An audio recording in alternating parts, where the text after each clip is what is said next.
Bwana, mambo vipi? Leo ni siku nyingine tena nzuri. Jana kulikuwa na game za UEFA Champions League. Tukashuhudia Real Madrid, mabingwa wa kihistoria wa michuano hiyo, wakitupwa nje. Lakini pia tukashuhudia International Milan wakisonga mbele kwenye hatua ya nusu finali wakiungana na FC Barcelona ambao pia wametinga kwenye hatua ya nusu finali, pamoja na klabu ya PSG wakitinga kwenye hatua ya nusu finali. Kama Mbappe anamkosi hivi, alitoka PSG ili kuifuata UEFA Champions League, amefika Madrid, ameondoshwa nje. Alafu timu yake ambayo ameiacha PSG wametinga kwenye hatua ya nusu finali. Pengine una uwezekano mkubwa wa kutinga kwenye hatua ya finali. Sijui nini kitatokea. Bana, leo kuna michezo ya Europa League ambayo inapigwa. Tutakwenda kushuhudia Atletico Bilbao leo akiwa nyumbani dhidi ya Rangers. Mchezo wa kwanza Rangers japokuwa walipata kadi nyekundu, lakini walishikilia bomba mwanzo mpaka mwisho na mechi ile ikamalizika kwa suluhu ya bila kufungana. Leo Atletico Bilbao wako nyumbani Spain wakiwaalika Rangers. Ni mechi ambayo naona Atletico Bilbao akisonga mbele kwa sababu timu zote kwanza hazina cha kupoteza. Magoli leo yatafungwa. Mechi iliyopita magoli kidogo yalikuwa magumu. Leo magoli yatapigwa, kamba zitapigwa leo. Lakini Atletico Bilbao na nafasi kubwa kwangu kuweza kutinga kwenye hatua inayofuata. Lakini mchezo mwingine ni Tottenham Hotspur dhidi ya Eintracht Frankfurt. Eintracht Frankfurt wakiwa pale uwanja wa Tottenham wa nyumbani walitoa suluhu ya goli 1-1. Na leo Eintracht wako Ujerumani wanawakaribisha Tottenham Hotspur. Ni mechi nyingine ambayo nayaona magoli.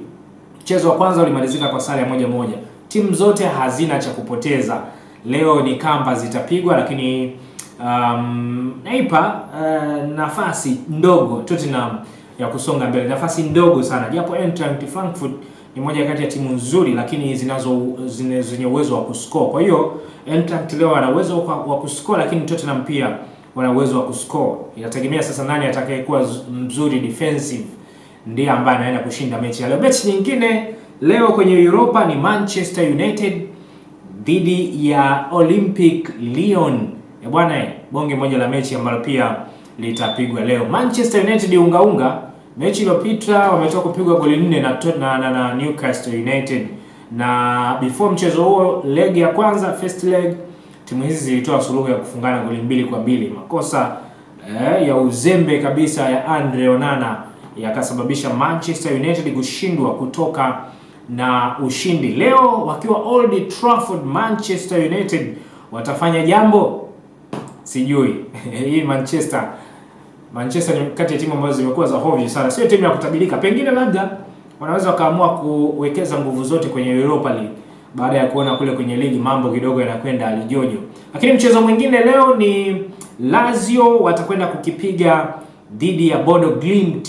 Bwana, mechi ya kwanza kwenye mchezo wa kwanza Bodo Glimt waliwashangaza Lazio kwa kuwapiga goli 2-0. Leo Lazio yuko Italia wakiwaalika Bodo Glimt. Naona Lazio akipata ushindi, japo sina uhakika kama anaweza akasonga mbele, na sio kwa dharau Bodo Glimt.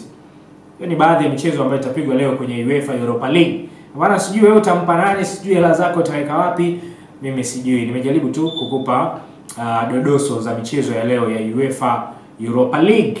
Hali ndiyo iko hivyo. Bwana, asante, tukutane wakati mwingine.